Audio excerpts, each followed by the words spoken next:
اولادنا راقدين في وسط ليبيا في مصراته، ما احناش عارفين لا عارفين نصلهم، ولا هم عارفين يصلوا لا مطار طرابلس ولا مطار مصراته، ولا عارفين يمشوا. اخواتي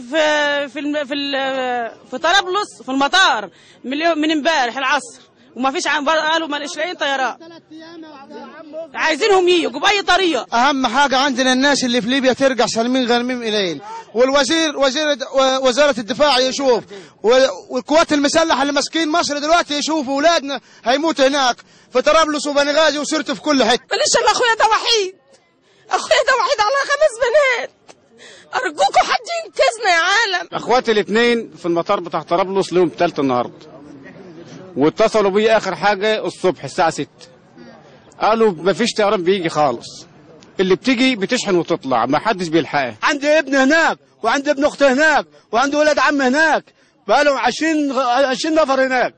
بعد اذن سعادتك ارجو من المسؤولين يتحركوا. انا عاوز ابني بس بالجلابيه اللي عليه، ما التزلت كده، مش عايز حاجه الا كده. انا الوقت لسه مكلم اخويا من ساعه وهو في مصراته، فبقول له الوقت انت عامل ايه؟ قال لي احنا ما بنخرجش من بره البيت، اللي بيخرج من بره البيت بيتضرب بالنار. احنا بنشكرهم حضرتك على جسر الجو اللي اتعمل، بس المشكله حضرتك في ان الافراد هناك مقيمين داخل البيوت، دول حضرتك نازلين استضافه، فاحنا خايفين عليهم حضرتك من كتر السلاح اللي في الشارع مع الشعب يتهجموا عليهم ويموتوهم.